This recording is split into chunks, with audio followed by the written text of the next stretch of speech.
Hello friends, you are watching our YouTube channel BEd lesson plan. और इस channel के माध्यम से हम विभिन्न कक्षाओं के लेसन प्लान के बारे में चर्चा करते हैं। और आज हम बात करेंगे विज्ञान विषय के लिए कक्षा 9 के लेसन प्लान की, जिसका टॉपिक है कार्य तथा ऊर्जा। तो लेसन प्लान के फॉर्मेट में सबसे ऊपर हम पाठ योजना संख्या लिखते हैं, दूसरे नंबर पर विद्यालय का नाम और तीसरे नंबर पर इसी तरह के ब्लॉक्स बनाते हैं, जैसे कि आपको दिख रहे होंगे: दिनांक, कक्षा, वर्ग, विषय, उप विषय, कालांश और अवधि। प्रकरण है आज का हमारा कार्य तथा ऊर्जा। सामान्य उद्देश्य हम पहले से जानते हैं, 5 लिखते हैं और स्टार्टिंग के ही लेसन प्लान में लिखते हैं, जिनको मैं पिछले लेसन प्लान में बता चुका हूँ। आप पुराने वीडियोस भी देख सकते हैं। मैं यहाँ पर मौखिक रूप से बोल रहा हूँ। पहला है छात्रों में वैज्ञानिक दृष्टिकोण का विकास करना। दूसरा है छात्रों में अन्वेषण शक्ति का विकास करना। तीसरा है छात्रों को विज्ञान की उपयोगिता को समझाना। छात्रों में विज्ञान के प्रति रुचि का विकास करना। छात्रों की मानसिक शक्ति का विकास करना और छात्रों को विज्ञान के तथ्यों नियमों का ज्ञान कराना। ये हमारे सामान्य उद्देश्य होते हैं। और कुछ लेसन प्लान में लिखने के बाद हम इनको पूर्ववत लिखते हैं, जैसे कि यहाँ पर आपको दिख रहा है। विशिष्ट उद्देश्य हर लेसन प्लान में लिखे जाते हैं, क्योंकि विशिष्ट उद्देश्य जो है वो टॉपिक से, प्रकरण से रिलेटेड होते हैं। और जो सामान्य उद्देश्य होते हैं वो विज्ञान विषय के लिए, किसी भी कक्षा के लिए सामान्य होते हैं। तो विशिष्ट उद्देश्य में पहला है ज्ञानात्मक, तो छात्र कार्य तथा ऊर्जा के बारे में ज्ञान प्राप्त कर सकेंगे। दूसरा है अवबोधात्मक, छात्र कार्य तथा ऊर्जा को समझ सकेंगे।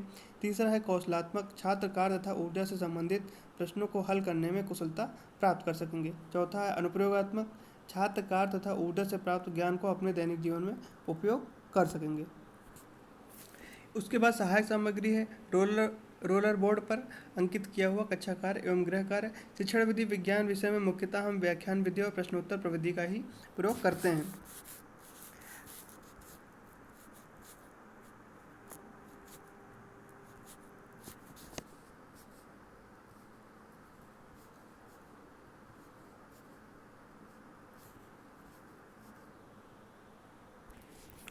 इसके बाद पूर्व ज्ञान, तो छात्र बल, विस्थापन आदि के बारे में जानते हैं।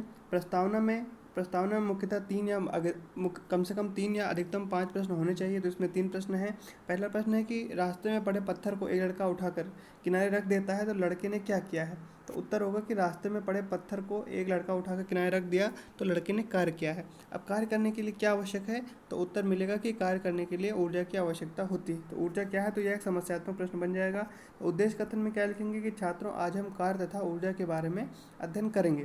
प्रस्तुतिकरण में इसी तरह इसके बाद 5 ब्लॉक्स बनाएंगे। शिक्षण बिंदु अगला अगला उसके बाद छात्राध्यापक क्रियाएं, छात्र क्रियाएं और शामपट कार्य। तो शिक्षण बिंदु में कार्य लिखेंगे। प्रश्न है कार्य किसे कहते हैं? तो छात्र मौन रहते हैं। तो छात्राध्यापक कथन में लिखेंगे कि जब किसी वस्तु पर बल लगाने पर यदि वस्तु का बल की दिशा में विस्थापन होता है तो उसे कार्य कहते हैं। यदि किसी वस्तु पर F बल लगाने पर वस्तु बल की दिशा में दूरी विस्थापित हो जाती है, तो किया गया कार्य F बराबर W/D होगा। और ये जो मेन पॉइंट्स होते हैं, जैसे यहाँ पे कार्य हो गया और यहाँ W बराबर F/D, तो इसको सैमपट पर लिखेंगे भी। उसके बाद कार्य का मात्रक शिक्षण बिंदु में लिखेंगे। प्रश्न है बल का मात्रक क्या है? तो छात्र उत्तर देंगे बल का मात्रक न्यूटन होता है। दूरी का मात्रक क्या होता है? तो उत्तर देंगे छात्र मीटर होता है। इसको छात्र क्रियाओं में लिखते रहेंगे। फिर अगला प्रश्न पूछेंगे कार्य का मात्रक बताइए, तो इसको एक्सप्लेन करेंगे। W बराबर F/D, तो कार्य का मात्रक बराबर बल का मात्रक गुणे दूरी का मात्रक, तो बराबर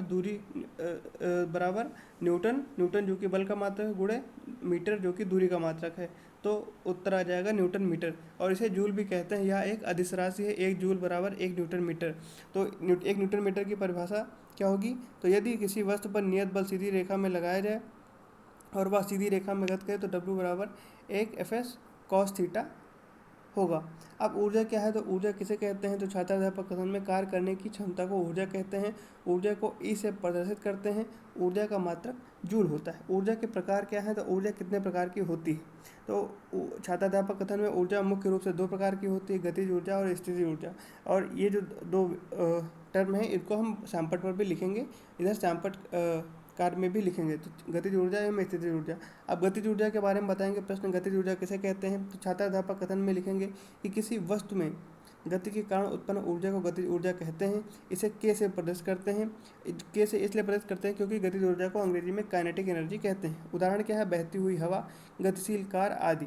गतिज ऊर्जा का सूत्र क्या होगा? गतिज ऊर्जा का सूत्र बताइए। तो कार बराबर W बराबर F/D, तो V² बराबर U² + 2s यह जो है न्यूटन का गति विषयक नियम है। तो यहाँ से निकालेंगे s बराबर v square minus u square upon 2a।